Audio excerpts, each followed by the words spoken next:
আসসালামু আলাইকুম ওয়া রাহমাতুল্লাহি ওয়া বারাকাতুহু। আলহামদুলিল্লাহি রাব্বিল আলামিন ওয়াস সালাতু ওয়াস সালামু আলা রাসূলিহিল কারীম ওয়া আলা আলিহি ওয়া সাহবিহি আজমাইন। প্রিয় শ্রোতা মণ্ডলী, গলার অবস্থা খারাপ, সেই হিসাবে আজকের আওয়াজ পরিবর্তিত। বুঝতেই পাচ্ছেন যে কথা সেরকম হবে না যেরকম হওয়া দরকার। তবু যেহেতু আমাদের নিয়মিত ধারাবাহিক দার্স চলছে, সেহেতু বলতে হবে এবং আপনারা আশা করি কষ্ট করে শুনবেন। অনেকেই অভিযোগ করেন আওয়াজ স্পষ্ট না, আওয়াজ ভালো হয় না। কি করব, যার যতটুকু ক্ষমতা। কারো সেরকম মেশিন যন্ত্র ক্যামেরা ভালো আছে, কিংবা আরো বিভিন্ন রকমের ব্যবস্থা আছে, তারা করে নিতে পারে, তারা সাউন্ড বাড়িয়ে নিতে পারে, স্বচ্ছ করে নিতে পারে। আমাদের সে ব্যবস্থা নেই। আমাদের যেটুকু সেটুকুই আমরা করব। ওই যে বলে না, মায়ের দেওয়া মোটা কাপড় মাথায় তুলে নে রে ভাই, দিন দুঃখিনী মা যে তোদের, তার বেশি আর সাধ্য নেই। আমার যেটুকু সাধ্য সেটুকুই আমি করব। এই জন্যে অভিযোগ পেয়ে থাকি, তাই বললাম। আজকের বিষয় বস্তু হলো যে পূর্ববর্তী জাতি আমাদের পৃথিবীতে ছিল। জাতি বলতে ধর্ম। আমাদের পূর্ব ধর্ম ছিল খ্রিস্টান ধর্ম, যেটা আসমানি ধর্ম, যেটা আকাশ থেকে বা আল্লাহর পক্ষ থেকে আসা ধর্ম। এমনি মানুষের মন গড়া না। মানুষের মন গড়া তন্ত্র, মানুষের মন গড়া ধর্ম বহু আছে। এক একটা বিশ্বাস নিয়ে এক একটা মানুষের প্রতি অতিরঞ্জন করে তারা ধর্ম বানিয়ে নেয়।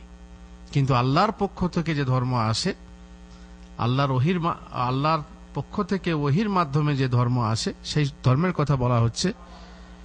আমাদের ইসলাম ধর্মের পূর্বে ছিল খ্রিস্টান ধর্ম, ইহুদি ধর্ম ইত্যাদি। এই ধর্মের মানুষরা বহু নাফরমানি করেছে, যেমন মুসলমানরাও করছে। নাফরমানি সব জাতিতেই ছিল, মানুষের মাঝেও আছে। যেমন ফেরেশতারা আগেই বলেছিলেন যে আল্লাহ তাআলা এমন এক জাতি সৃষ্টি করবেন যে কি করবে, ফিতনা ফাসাদ সৃষ্টি করবে, খুন দাঙ্গা রক্তারক্তি করবে। তো প্রত্যেক জাতির ভিতরেই এই খুন দাঙ্গা আছে, আর তারা খুন দাঙ্গা করে ধ্বংস হয়েছে। বহু জাতিকে এমনি আল্লাহর পক্ষ থেকে ধ্বংস করে দেওয়া হয়েছে। যখন ইহুদিরা অবাধ্যতা করলো ওই যে মাছ শিকার করার ব্যাপারে, তখন আল্লাহ তাআলা কি করলেন, তাদেরকে ধ্বংস করলেন। কিভাবে? প্রথমে বানরের শূকরে পরিণত করলেন। ফাকুলনা লাহুম কুনু কিরাদাতান খাসিইন, বানরে পরিণত করলেন। তবে বানরে পরিণত করার পর এই কথা মনে রাখতে হবে যে তাদের কোনো বংশধর হয়নি। আপনারা জানেন, থিওরি আছে, সেই থিওরিতে বলা হয়েছে মানুষ আগে, নর আগে বানর ছিল। এটা থিওরি। কেন না, দেখতে একরকম ইত্যাদি, লেজ হয়, এখনো মানুষের কোনো মানুষের জন্ম হয়, লেজ হয়ে জন্ম হয়, ইত্যাদি ইত্যাদি। কিন্তু এ তথ্য ভুল। কারণ হচ্ছে মানুষের আন্দাজে অনুমানে বলা তথ্য। কিন্তু আল্লাহ তাআলার পক্ষ থেকে কিতাব এসেছে, যেখানে বলা হয়েছে আদমকে আমি সৃষ্টি করেছি নিজের হাতে মাটি দিয়ে, তারপরে সেখান থেকে মানুষের উৎস। কিন্তু থিওরি তার উল্টো বলে।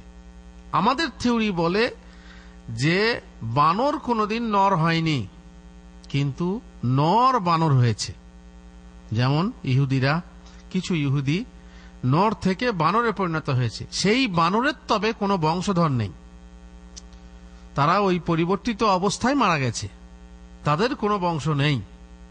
এটা আমাদেরকে বিশ্বাস রাখতে হবে। তো তাদেরকে এইভাবে ধ্বংস করা হয়েছিল। কাউকে মাটিতে ধসিয়ে বা আকাশ থেকে পাথর বর্ষণ করে, বজ্রপাত দিয়ে ইত্যাদি ধ্বংস করা হয়েছে।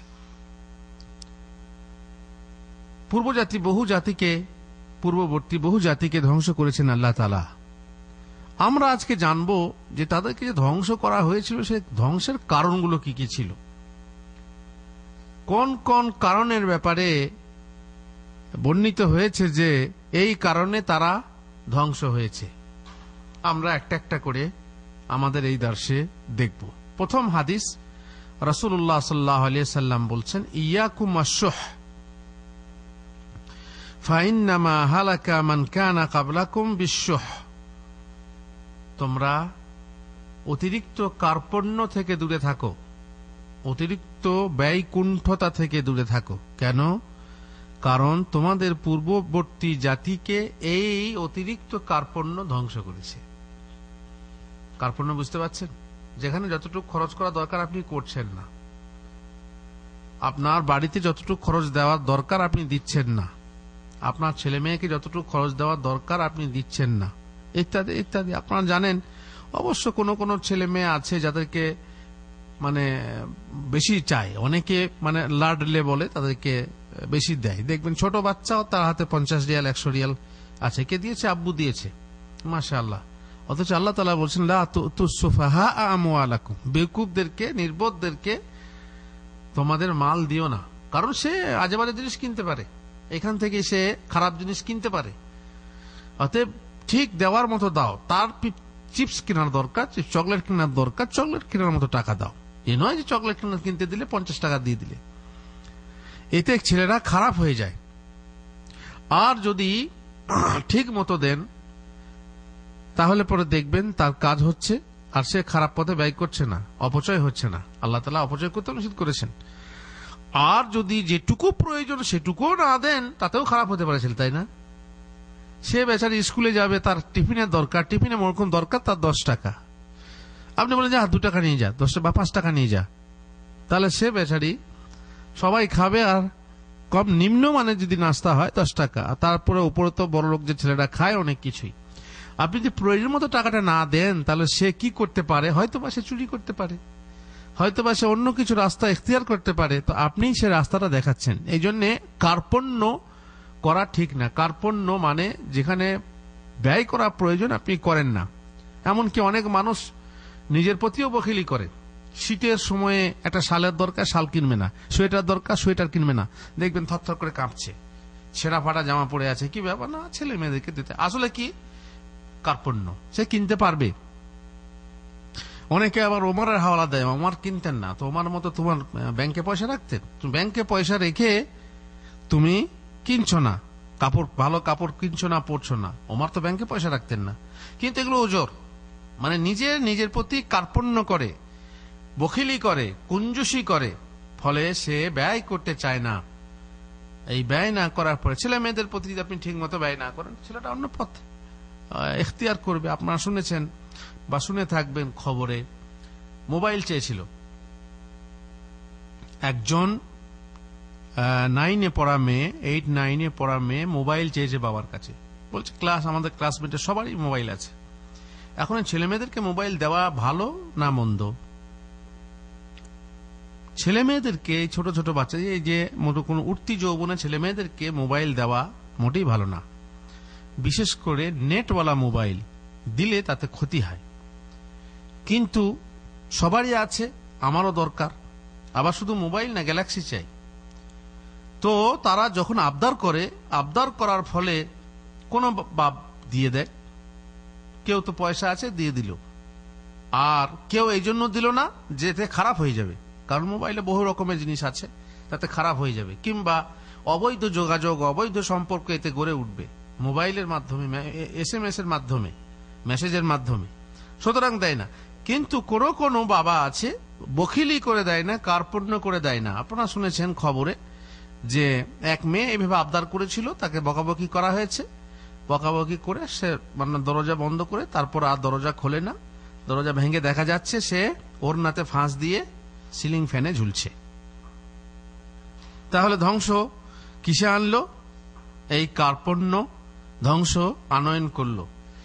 এইভাবে তারা পূর্ববর্তী জাতির কথা, যে কথা বলা হচ্ছে যে ইন্নামা হালাকা মান কানা ক্বাবলাকুম বিশ-শুহ, তারা কার্পণ্যের ফলে ধ্বংস হয়েছে।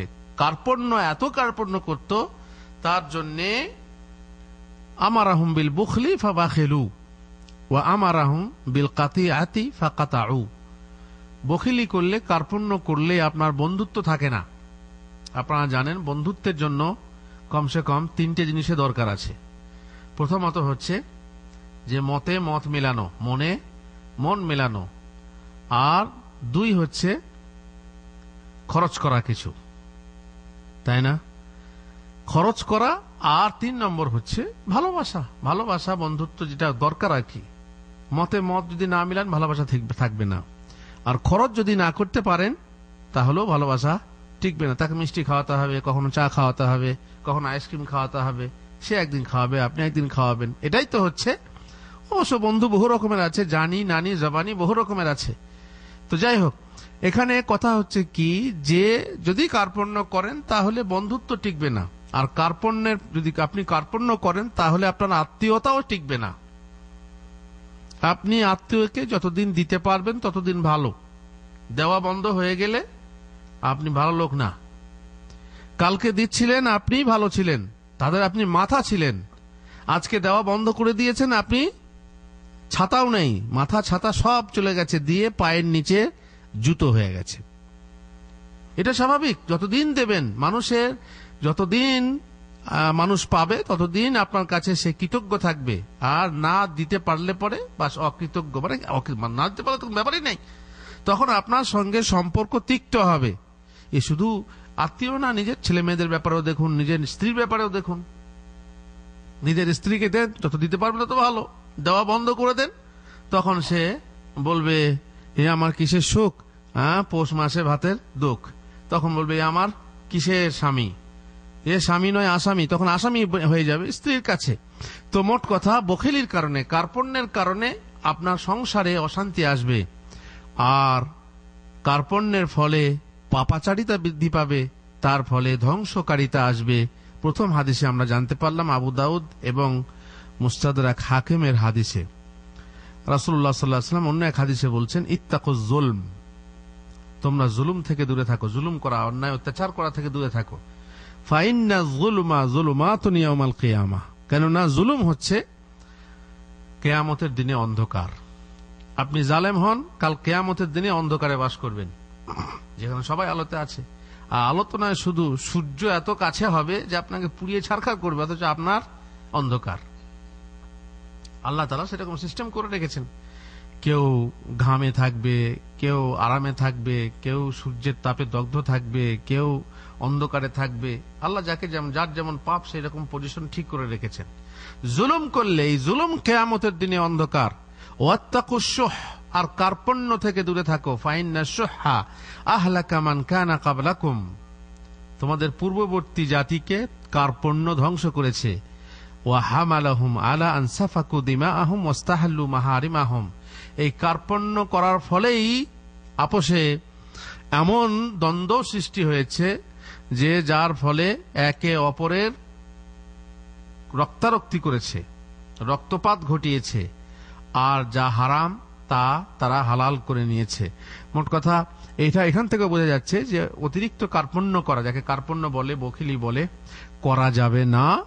কারণ এটা হচ্ছে পূর্ববর্তী জাতির ধ্বংস হওয়ার একটা কারণ। তাহলে বোঝা গেল একাধিক কারণ আছে, বলছি একাধিক কারণ, কিংবা কোন কোন মুষ্টিমেয় লোকের জন্য এক একটা কারণ বলা হয়েছে হাদিসে।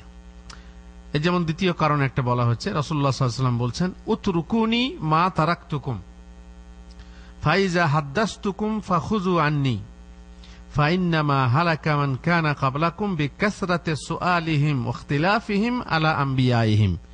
এখানে ধ্বংস হওয়ার দ্বিতীয় কারণ বলা হচ্ছে।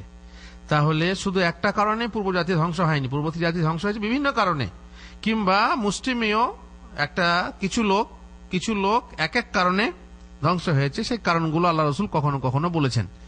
রাসূলুল্লাহ সাল্লাল্লাহু আলাইহি ওয়াসাল্লাম বলছেন, তোমরা আমাকে, এটা তিরমিজির হাদিস, তোমরা আমাকে বর্জন করো যতক্ষণ আমি তোমাদেরকে বর্জন করছি। আমি ছেড়ে দিচ্ছি, তোমরা ছেড়ে দাও। মানে চুলচেরা বিচার করে কি, কেন, এই নানা রকম প্রশ্ন করো না। কেমন প্রশ্ন? যেমন ইহুদিরা করেছিল মুসা আলাইহিস সালামকে। কি বলেছিল? যে ইন্নাল্লাহা ইয়ামুরুকুম আন তাযবাহু বাকারা, আল্লাহ তাআলা আদেশ করছেন তোমরা একটা গায় জবাই করো। তখন তারা কি বলল? কি গায়, কেমন গায়, কি রং ইত্যাদি যত বলে তত শক্ত হয়। যত প্রশ্ন করে তত শক্ত হতে যায়। ওমা কাদু ইয়াফআলুন, শেষ পর্যন্ত তারা করতেই পারত না। যাই হোক, শেষকালে তারা পেরেছিল, বড় কষ্ট সাধ্য ছিল সে কাজ। রাসূলুল্লাহ সাল্লাল্লাহু আলাইহি ওয়াসাল্লাম বলছেন, যখন আমি চুপ আছি তখন তোমরা চুপ থাকো, কারণ আল্লাহ তাআলা চুপ আছেন মানেই হচ্ছে কি তোমাদের জন্য সেটা জরুরি নয়, জরুরি হলে ঠিক বলতেন।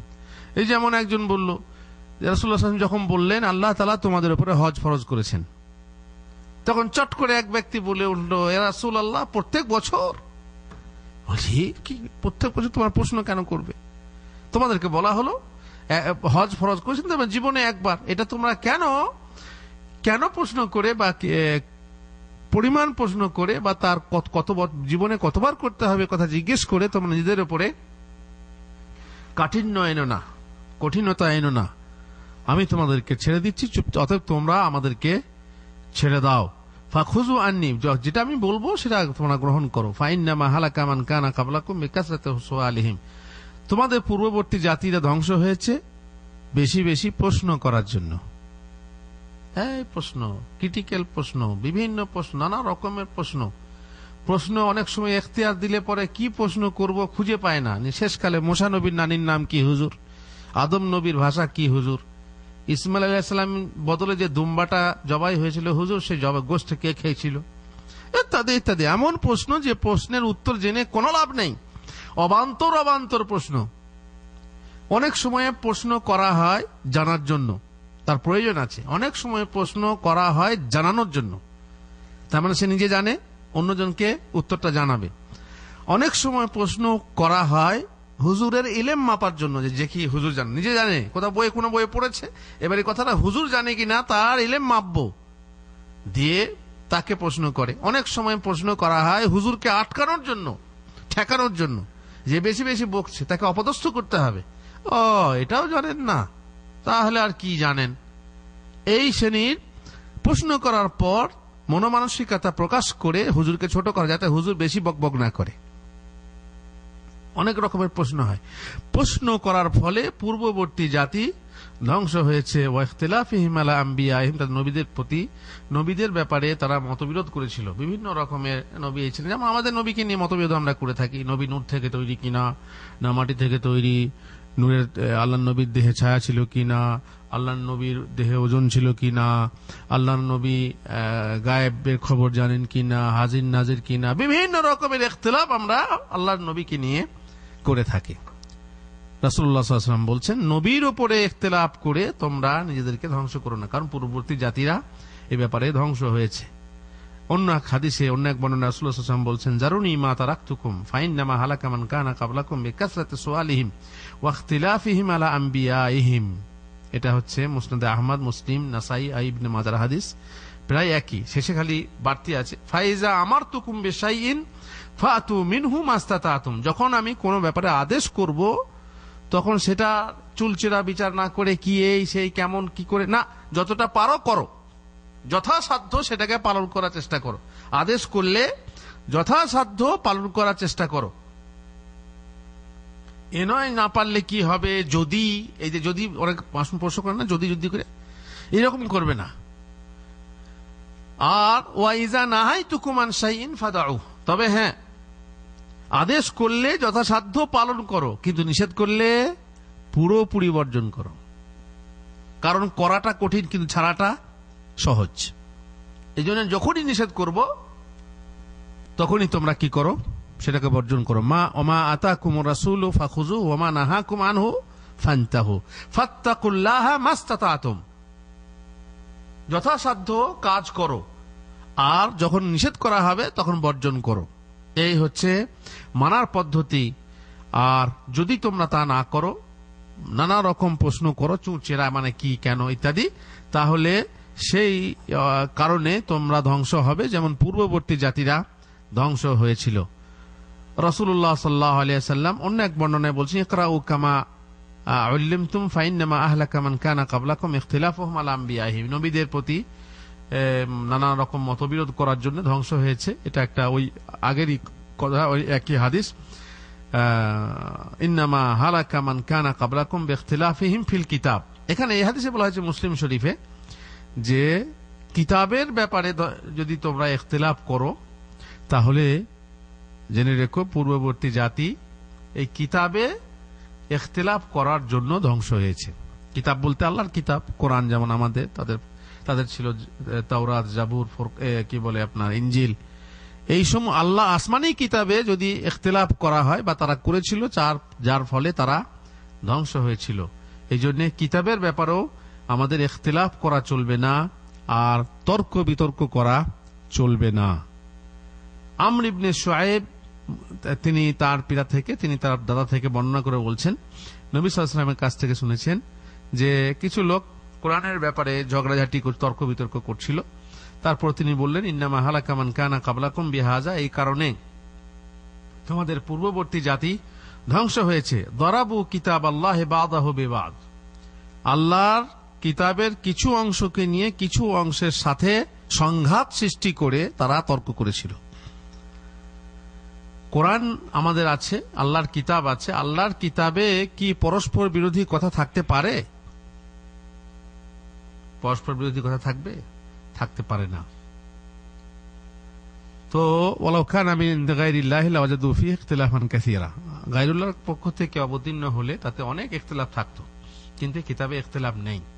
কিন্তু বাহ্য দৃষ্টিতে আমরা ইখতিলাফ দেখতে পাই, বিশেষ করে যারা অনভিজ্ঞ, যারা কিতাব সম্পর্কে জানে না, শরীয়ত সম্পর্কে জানে না, তারা অনেক কিছু দেখতে পাবে। যেমন আপনি আদম আলাইহিস সালামের কথা ধরেন। আদম আলাইহিস সালামকে বা মানুষকে সৃষ্টি করা হয়েছে কি থেকে? মানুষকে সৃষ্টি করা হয়েছে কিস থেকে? কোরআনে আছে মানুষকে সৃষ্টি করা হয়েছে মাটি থেকে। আবার কোরআনেই আছে মানুষকে সৃষ্টি করা হয়েছে পানি থেকে, তাই না? তাহলে এক জায়গায় বললো মাটি থেকে সৃষ্টি করা হয়েছে, আর এক জায়গায় বললো পানি থেকে সৃষ্টি করা হয়েছে। কোরআন এরকম দ্বিমুখী কথা কেন বলে? তাহলে পরস্পর বিরোধী হলো। তাহলে আসলে মানুষকে মাটি থেকে সৃষ্টি করা হয়েছে না পানি থেকে সৃষ্টি করা হয়েছে? এগুলো যারা জানে না তারা এরকম কথা বলে থাকে। কিন্তু আমরা জানি যে আসলে মানুষকে প্রথম মানুষকে মাটি থেকে সৃষ্টি করে, তারপরে সমস্ত মানুষকে পানি থেকে আল্লাহ সৃষ্টি করছেন। এখন অনেকে এইভাবে প্রশ্ন করে, এই যে যারা অমুসলিম, বিশেষ করে যারা কোরআনের ভুল আছে এই দেখায়, তারা বলে এক জায়গায় কোরআন বলছে মাটি থেকে, এক জায়গায় বলছে পানি থেকে, এক জায়গায় বলছে বীর্য থেকে। এসব কি কথা? কিন্তু তারা বোঝে না বলেই বলে। কিন্তু আপাত দৃষ্টিতে পরস্পর বিরোধী কথা থাকলে আমরা জানবো যে এই হুকুম আগে ছিল, তারপরে সেটা রহিত হয়ে গেছে, পরবর্তীতে আবার অন্য হুকুম দেওয়া হয়েছে। মানে এক এক সময়ে এক এক হুকুম দেওয়া হয়েছে। রহিত না হলেও বলা হবে যদি এইরকম পর্যায় সৃষ্টি হয়, এরকম অবস্থা সৃষ্টি হয়, তাহলে এই হুকুমটা সেখানকার জন্য। যেমন পরস্পর বিরোধী আপনি পাবেন যখন মদের ব্যাপারে আপনি পরস্পর বিরোধী কথা পাবেন। প্রথমে কোথাও পাবেন যে মদ কেমন না, মদ হচ্ছে তাতে পাপ আছে আর মানুষের জন্য উপকারও আছে, তবে উপকারের তুলনায় পাপটা বেশি। কোন জায়গায় বলা হলো তোমরা মদ খেয়ে নামাজে এসো না, তার মানে কি নামাজে আসার আগে মদ খেও না, বাকি অন্য সময় যেমন কাঁচা পেঁয়াজ খেয়ে নামাজ পড়তে আসতে নিষেধ করা হয়েছে, তেমনি মদ খেয়ে এসো না, তার মানে কি কাঁচা পেঁয়াজের মতো অন্য সময় খাও, খালি নামাজের আগে খেও না, তাই না? কিন্তু অনেক জায়গায় আছে যে ইন্নামাল খামরু ওয়াল মাইসিরু ওয়াল আনসাবু ওয়াল আজলামু রিজসুম মিন আমালিশ শাইতানি ফাজতানিবু, এসবগুলো হচ্ছে নাপাক, অপবিত্র, শয়তানের কর্ম, অতএব তোমরা বর্জন করো। এখান থেকে বোঝা গেল কি যে মদ একবারেই বর্জন করতে হবে। তাহলে পরস্পর বিরোধী কথা আমরা পাচ্ছি, কিন্তু এটা ছিল এক এক সময়ের জন্য এক এক রকমের হুকুম, এটা পরস্পর বিরোধিতা নয়। সুতরাং স্বচ্ছ দৃষ্টিতে দেখলে, সুবুদ্ধি সম্পন্ন যদি মস্তিষ্ক নিয়ে আপনি বিচার করেন, তাহলে আপনি পরস্পর বিরোধী কথা কোরআনে পাবেন না। কিন্তু আপনি যদি বের করেন যে কোরআনে একরকম বলছে, অন্যরকম বলছে, আমরা কোনটা মানবো, এরকম যদি এরকম করে আপোষে তর্ক বিতর্ক ঝগড়া করেন, তাহলে এটা হচ্ছে পূর্ববর্তী জাতির ধ্বংসের কারণ। এই জন্যেই রাসূলুল্লাহ সাল্লাল্লাহু আলাইহি ওয়াসাল্লাম আমাদেরকে সতর্ক করেছেন, বলছেন যে পূর্ববর্তী জাতি এই কিতাবের ব্যাপারে বিতর্ক করার জন্য ধ্বংস হয়েছে। দরাবু কিতাবাল্লাহি বাদাহু বিবাদ ওয়া ইন্নামা নাযালা কিতাবুল্লাহ ইউসাদ্দিকু বাদুহু বাদা। কিতাবুল্লাহ, আল্লাহর কিতাব নাজিল হয়েছে, যার একটা অংশ অপর অংশকে সত্যায়ন করে, মিথ্যায়ন না, সত্যায়ন করে। একটা অংশ অপর অংশকে সত্যায়ন করে। ফালা তুকাজ্জিবু বাদাহু বিবাদ, সুতরাং কিছু অংশকে নিয়ে অন্য অংশকে মিথ্যায়ন করো না। ফামা আলিমতুম মিনহু ফাকুলু, আর সুতরাং তোমরা যা বুঝতে পারলে আল্লাহর কিতাব থেকে তার উপরে তোমরা আমল করো, সেই কথা বলো। ওয়ামা জাহিলতুম ফাকিলুহু ইলা আলিমিহি, আর যেটা তোমরা জানো না সেই না জানা ব্যাপারটা যে জানে তার প্রতি সুপর্দ করো। ফাসআলু আহলা যিকরি ইন কুনতুম লা তা'লামুন, যদি না জানো তা আহলে যিকর, যে জানে আলেমকে, তাকে জিজ্ঞাসা করো। কোন কোরআনের আয়াতের সরাসরি অর্থ যদি বুঝতে না পারো তাহলে আলেমকে জিজ্ঞেস করো। অনেক মানুষ আছে কোরআনের আয়াত পড়ে নিজে নিজেই অর্থ বার করে নেয়, তাই না? ওই যেমন জাহেলরা আছে, হুকো খাওয়া, সে হুকো খায়, সে মনে করছে হুকো খাওয়া জায়েজ। কেন? কোরআনে আছে আল হাক্কা তোমাল হাক্কা, কোরআনে বলছে হুকো খা, সে নিজে নিজেই জায়েজ করে নেয়। আপনারা শুনেছেন যে আমাদের দেশের মসজিদ তো মাশাআল্লাহ কার্পেট বিছানো, দেখছেন সুন্দর কার্পেট বিছানো আছে। আর আমাদের দেশের মসজিদে, সব মসজিদে কার্পেট নেই, বড় বড় শহরে হয়তো থাকতে পারে। যেখানে পাড়া গ্রামের মসজিদ সেখানে সিমেন্টের উপরে, টাইলও হয়তো এখন হয়েছে কোথাও কোথাও, কিন্তু আগে তো বেশি টাইল ফাইলও ছিল না, সিমেন্টের মসজিদ। সিমেন্টের মাটির উপরে পাড়া গ্রামের লোকেরা নামাজ পড়ে, তো শীতের দিনে তার উপরে এই বিছানো হয়। কোথায় আমরা কার্পেট পাবো? ওই তালাই চাটাই যাকে বলি, কোনো সময়ে চট বিছিয়ে নামাজ পড়া হয়। আর গ্রীষ্মের দিনে গুটিয়ে দেওয়া হয়, দিয়ে সিমেন্টের উপরে পড়া হয়, কেননা সিমেন্টটা ঠান্ডা হয়। এইবারে এক রাতে ঈশার নামাজের সময়ে আপনার ভিতরে চাটাই বিছানো আছে, আর বাইরের সিমেন্টে, বাইরে যেটা আপনারা বলি আর কি বলি, আঙিনা, যেটা ফাঁকা আকাশের নিচে যে আঙিনা থাকে, সেখানে বলছে, কেউ বলছে বাইরে ঠান্ডা, বাইরে নামাজ পড়ো।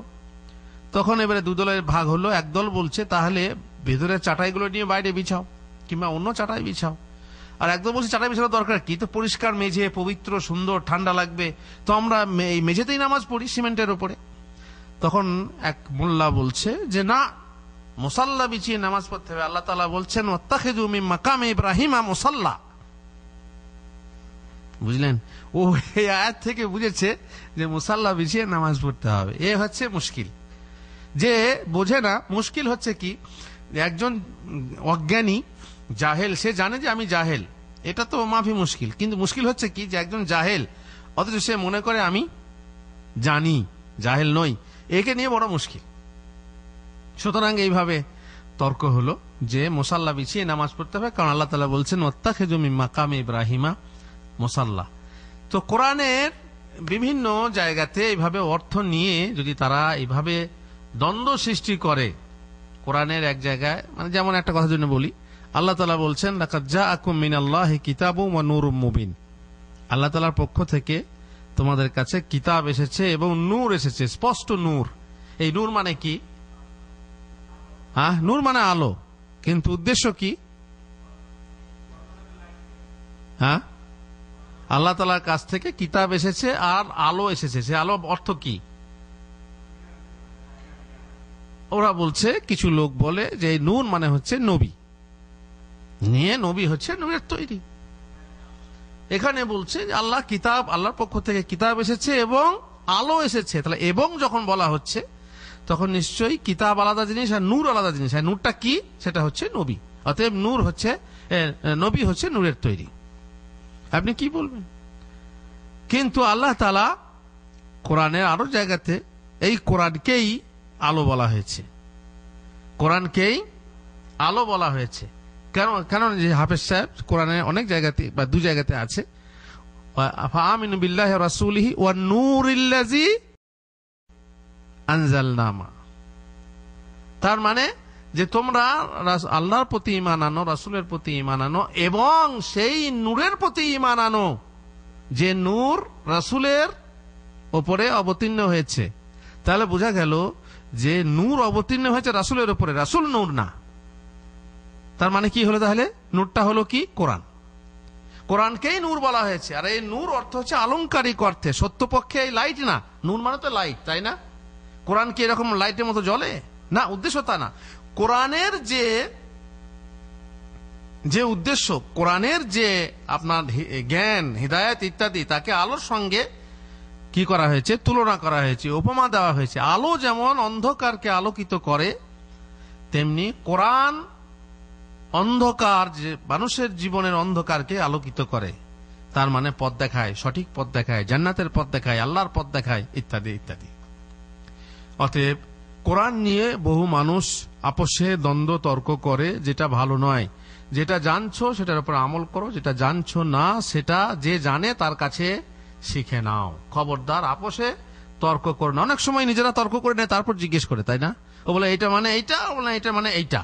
দিয়ে তর্ক করার পর যখন খুব হয়ে যায়, তখন হুজুর এটার মানে কি বটে? এতক্ষণ তর্ক করার পর তারপরে হেরে যাচ্ছ, তখন জিজ্ঞেস করছো হুজুর এটার মানে কি? তো অপমান হবে, অপমানিত হবে। কিন্তু না, তর্ক করার আগেই বল ভাই আমি জানি না, তাহলে জিজ্ঞেস করতে হবে। আগেই কি করতে হবে? নিজেকে সংবরণ করতে হবে, নিজেকে পিছিয়ে নিতে হবে তর্ক করা থেকে, তবেই হবে জ্ঞানের কাজ। ইবনে মাসউদ থেকে বর্ণিত, কানা ইউতিন নাস আতাআহুম ফাজাআহু রাজুলুন ফাআতাহু আলফা দিরহাম সুম্মা ক্বাল ফাইন্নী সামি'তু রাসূলুল্লাহ সাল্লাল্লাহু আলাইহি ওয়াসাল্লাম ইয়াকুল ইন্নামা আহলাকা মান কানা ক্বাবলাকুম আদ-দিনারু ওয়াদ-দিরহাম ওয়া হুমা মুহলিকাকুম। আরেকটা ধ্বংসের কারণ ইবনে মাসউদ থেকে বর্ণিত, রাসূলুল্লাহ সাল্লাল্লাহু আলাইহি ওয়াসাল্লামের কাছে উনি শুনেছেন। মানে একটা লোক তার কাছে চাইল, ইবনে মাসউদের কাছে দিলেন। তারপরে আর একটা লোক চাইলো, তাকে আলফে দিরহাম দিলেন। আলফে দিরহাম 1000 দিরহাম দিলেন। তারপর তিনি বললেন, আমি রাসূলুল্লাহ সাল্লাল্লাহু আলাইহি ওয়াসাল্লামের কাছে শুনেছি, ইন্নামা আহলাকা মান কানা ক্বাবলাকুম আদ-দিনার ওয়াদ-দিরহাম, তোমাদের পূর্ববর্তী জাতিকে দিনার দিরহামই ধ্বংস করেছে। তার মানে অর্থই অনর্থের মূল, অর্থই জাতিকে ধ্বংস করেছে। টাকা পয়সাই জাতিকে ধ্বংস করেছে। টাকা পয়সা যেমন জাতির উন্নতির মূল, তেমনি ধ্বংসেরও মূল হচ্ছে টাকা পয়সা। এই অর্থের জন্যই কত যুদ্ধ বিগ্রহ, সোনার খনি দখলের জন্য, পেট্রোল দখলের জন্য, কত রকম যুদ্ধ, অর্থে কালো অর্থের দখলের জন্য কত রকম যুদ্ধ বিগ্রহ ধ্বংস হয়েছে। আর ওয়া হুমা মুহলিকাকুম, আর এই দিনার দিরহামই তোমাদেরকে ধ্বংস করবে। আর আমাদের অন্য হাদিসে আছে যে আমার এই উম্মতের ফিতনা হলো কি? মাল ধন, মাল ধন ফিতনা। আর জেনে রাখবেন, মাল ধন না থাকাও একটা ফিতনা, আর মাল ধন বেশি থাকাও একটা ফিতনা। ফিতনা মানে কি? পরীক্ষা। এই জন্য দিয়ে ধন দেখে মন কেড়ে নিতে কতক্ষণ। আল্লাহ তাআলা এক এক মানুষকে ধন দিয়ে পরীক্ষা করেন, আর এক এক মানুষকে ধন না দিয়ে পরীক্ষা করেন। আপনারা প্রসিদ্ধ একটা কাহিনী শুনেছেন, ওই যে বনী ইসরাইলে 3টে লোক ছিল, 3 রকম। একজন টাকওয়ালা, একজন অন্ধ, আর একজন কুষ্টি ব্যাধি রোগওয়ালা, চামড়া সাদা ছিল। তারপর আল্লাহ তাআলা পরীক্ষা করলেন ফেরেশতা পাঠিয়ে, তাই না? সেই পরীক্ষাতে ধন দিয়ে পরীক্ষা করলেন। আগে ধন ছিল না, সবাই ধন পেল, কেউ উট পেল, কেউ গরু পেল, কেউ ছাগল পেল। শেষকালে অন্ধ ব্যক্তি পাশ করলো, আর বাকি দুজনে ফেল হয়ে গেল। এই হচ্ছে পরীক্ষা। আল্লাহ তাআলা ধন দিয়ে পরীক্ষা করেন যে সে আমার শুকরিয়া জ্ঞাপন করছে কিনা। আর ধন দিয়ে তাতে বা যাকাত ফরজ করেছেন, মানুষ আমার হক আদায় করছে কিনা। অতএব ধন নিয়ে যখনই মানুষ লোভে পড়ে ধনের ব্যাপারে, তখন সে ধন উপার্জন করার জন্য এমন পথ ব্যবহার করে যে পথ হচ্ছে হারাম। হারাম পথে পা বাড়ায়, হারাম ব্যবসা করে, স্মাগলিং করে, চুরি ডাকাতি করে, তারপরে আপনার তসরুপ করে, তারপর আপনার কখনো ধনের জন্য মানুষ খুনও করে। এইভাবে কত রকমের খবর আপনারা নিশ্চয়ই শুনবেন। ধন সম্পদের জন্য কি হয়? মানুষ ধ্বংস হয়। অতএব তোমাদেরকেও ধন সম্পদ তোমাদেরকে দিয়ে আল্লাহ তাআলা পরীক্ষা করবেন, আর এই ধন সম্পদেও তোমরা ধ্বংস হবে। এটা হচ্ছে মুসনাদে বাজ্জারের হাদিস। রাসূলুল্লাহ সাল্লাল্লাহু আলাইহি ওয়াসাল্লাম আরেকটা কারণ বর্ণনা করে বলছেন, ইন্নী ফারতুকুম আলাল হাউদ ওয়া ইন্না আরদাহু কামা বাইনা আইলা ইলা জাফা আন্নী লাস্তু আখশা আলাইকুম মান তুশরিকু বাদি ওয়ালাকিন আখশা আলাইকুম আদ-দুনিয়া আন তানাফাসু ফিহা ওয়া তাকতাতিলু ফাতাহলুকু ফাতাহলিকু কামা হালাকা মান কানা ক্বাবলাকুম। ওই আগেকার হাদিসেরই সমর্থনে একটা হাদিস, যে ধন সম্পদের ফলে তোমাদের কি হবে, ধ্বংস হবে তোমরা। আপনারা জানেন কিয়ামতের একটা আলামত যে ফোরাত নদীর মাঝে বা তীরে বা উপকূলে একটা পাহাড় হবে। কিসের পাহাড়?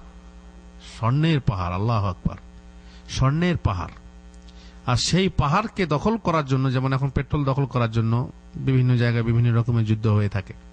পেট্রোল হচ্ছে কালো সোনা, তাই না? স্বর্ণের পাহাড় দেখা দেবে। সেই স্বর্ণের পাহাড়ের দখলের জন্য সারা বিশ্বে কি হবে? বিশ্বযুদ্ধ হবে। সেখানে এমন ফিতনা বাঁধবে যে সেই ফিতনার ফলে বহু মানুষ ধ্বংস হবে। সুতরাং তোমাদের মধ্যে যদি কেউ হাজির হয়, তার থেকে যেন কেউ নেওয়ার চেষ্টা না করে। লোভ সংবরণ করার জন্য বলা হচ্ছে। রাসূলুল্লাহ সাল্লাল্লাহু আলাইহি ওয়াসাল্লাম বলছেন যে জেনে রেখো, আল্লাহ তাআলা আমাকে হাউজে কাউসার দিয়েছেন। ইন্না আতাইনা কাল কাউসার। হাউজে কাউসার, আর তা বিশাল চওড়া, আইলা থেকে জোহফা পর্যন্ত চওড়া। অবশ্য আমার জানা নেই কত কিলোমিটার। এই এত চওড়া সেই হাউজ আমাকে দেওয়া হয়েছে। তার মানে সেই হাউজ থেকে তোমরা পানি পান করবে। আমার এটা হচ্ছে মর্যাদা। আর তবে ইন্নী লাস্তু আখশা আলাইকুম আন তুশরিকু বাদি। আমি এটা ভয় করি না যে আমি চলে যাওয়ার পর তোমরা শিরিক করবে।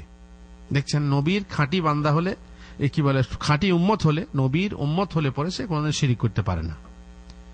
নবীর উম্মতের বাইরে চলে গেলে সে শিরিক করবে, কিন্তু আল্লাহর নবী যদি কেউ খাঁটি উম্মত হয়, সে শিরিক করতে পারবে না। আমি ভয় করি না যে তোমরা আমার পরে শিরিক করবে। ওয়ালাকিন আখশা আলাইকুমুদ দুনিয়া, কিন্তু আমি তোমাদের ব্যাপারে ভয় করি দুনিয়াকে।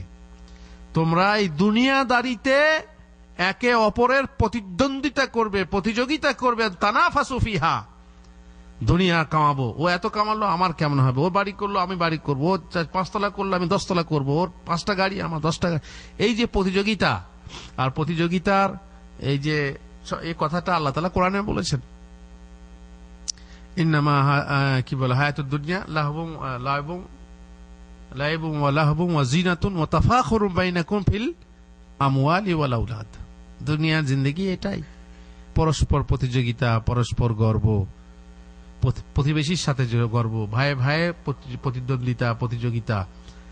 আর কোরআনে আল্লাহ তাআলা এই কথা বলেছেন, আলহাকুমুত তাকাসুর হাত্তা যুরতুমুল মাকাবির। পার্থিব প্রতিযোগিতা মানে প্রাচুর্যের প্রতিযোগিতা, এক অপরের সাথে প্রাচুর্যের প্রতিযোগিতা তোমাদেরকে কি করেছে? ধ্বংস, তোমাদেরকে উদাসীন করে রেখেছে। এই প্রতিযোগিতা তোমরা করবে, এটাই আমার ভয় হয়, এবং তাতে তোমরা ধ্বংস হয়ে যাবে, যেমন তোমাদের পূর্ববর্তী জাতি ধ্বংস হয়েছে। এটা হচ্ছে মুসলিম শরীফের হাদিস। বোঝা গেল কি যে দুনিয়ার ব্যাপারে ধ্বংস এটা খুব বাস্তব। দুনিয়াদারি নিয়ে প্রতিদ্বন্দ্বিতা, প্রতিযোগিতামূলক কর্মকাণ্ডে ব্যস্ত থাকলে পরে আপনারা নিশ্চয়ই দেখবেন যে মানুষ ধ্বংস হচ্ছে। আর এই দুনিয়াদারি শুধু টাকা পয়সাই না, দুনিয়াদারি আপনার নেতৃত্ব লোভ আছে। নেতৃত্ব লোভ, নেতৃত্ব করার জন্য, নেতৃত্ব টিকিয়ে রাখার জন্য, গদি বাঁচিয়ে রাখার জন্য মানুষ আপোষে কিভাবে দ্বন্দ্ব করছে, কিভাবে তারা মানুষকে খুন করছে এবং রক্তপাত ঘটাচ্ছে। এইভাবে আরো অনেক কিছু কারণ আছে। আজকে এই পর্যন্তই। যে কারণে পূর্ববর্তী জাতি ধ্বংস হয়েছে, সে কারণ সমূহের কিছুটা আপনারা শুনলেন। ইনশাআল্লাহ পরবর্তী আরেক বৈঠকে আপনাদেরকে এই কথা জানাবো, বাকি কথা যে আরো কি কি কারণে পূর্ববর্তী জাতির লোকেরা ধ্বংস হয়েছে। আল্লাহ তাআলা তৌফিক দেন। যেটা শুনছি যে পূর্ববর্তী জাতিরা ধ্বংস হয়েছে এই কারণে, সেই কারণটা থেকে আমাদেরকে বাঁচতে হবে, তবে শোনার লাভ হবে, আর তবে এই হাদিস মানার লাভ হবে। আল্লাহ রাসূল হাদিসটা কেন বলেছেন? তোমাদের পূর্ববর্তী জাতি এই কারণে ধ্বংস হয়েছে, তার মানে কি তোমরা হয়েও না। তারা এই কারণে ধ্বংস হয়েছে, এই কাজটা করার পরে ধ্বংস হয়েছে, তোমরা সেই কাজটা করো না, না হয় তোমরাও ধ্বংস হতে পারো। হবেই জরুরি না, ধ্বংস হতে পারো। সুতরাং সাবধান করার জন্যই আল্লাহ রাসূল সাল্লাল্লাহু আলাইহি ওয়াসাল্লাম বলে গেছেন, এবং সাবধান করার জন্য আমরা এই বিষয়টা বেছে নিয়েছি যে কি কি কারণে মানুষ ধ্বংস হয়, ধ্বংসকারিতা আসে। আমরা সেই কারণ থেকে দূরে থাকবো, যাতে করে আল্লাহ তাআলা আমাদেরকে তৌফিক দেবেন যে আমরা ধ্বংস হব না, আমরা সেই কারণে ধ্বংস হব না, বিশেষ করে অন্যায় অত্যাচার করে এবং পাপাচারিতার ফলে আমরা ধ্বংস হব না। আল্লাহ তাআলা আমাদেরকে যদি কোনো জিনিসে ধ্বংস, তার নিজের প্রাকৃতিক দুর্যোগে ধ্বংস করেন, ভূমিকম্প দিয়ে কিংবা ঝড় ঝঞ্ঝা দিয়ে কিংবা কি বলে আপনার বান বন্যা দিয়ে, তাহলে তার কিছু করার নেই। এগুলো তো আটকানোর কোনো উপায় নেই, এগুলো আপনাকে মেনে নিতেই হবে তকদির বলে। কিন্তু কিছু কিছু মানুষের পাপের কারণও হতে পারে এগুলো। আপনি হয়তো ভালো লোক, আপনি নিশ্চয়ই বুঝছেন যে আমার পাপের কারণে হয়নি, কিন্তু বহু মানুষ আছে যাদের পাপের কারণে এইসবগুলো আসে। জারাল ফাসাদু ফিল বাররি ওয়াল বাহরি বিমা কাসাবাত আইদিন নাস। আল্লাহ তাআলা বলছেন ওয়াইয়াফু আন কাসীর, মানুষ অনেক পাপ করে, সেই পাপের ফলে, কিছু পাপের ফলে আমি কখনো কখনো এই ঝড় ঝঞ্ঝা দিয়ে শায়েস্তা করি, আর বহু পাপ থেকে আমি বহু পাপকে আমি ক্ষমা করে দিই। ইয়াফু আন কাসীর, বহু পাপকে ক্ষমা করে দিই। তো যাই হোক, ধ্বংসকারিতা বিভিন্ন কারণে আসে। আল্লাহ তাআলা আমাদেরকে তৌফিক দেন যেন আমরা সেই ধ্বংসকারিতার কারণ থেকে দূরে থাকতে পারি। আল্লাহুম্মা আমিন। রব্বানা আতিনা ফিদ দুনিয়া হাসানা ওয়া ফিল আখিরাতি হাসানা ওয়া কিনা আযাবান নার। ওয়া সাল্লাল্লাহু আলা নবিয়িনা মুহাম্মদ ওয়া আলা আলিহি ওয়া সাহবিহি আজমাইন।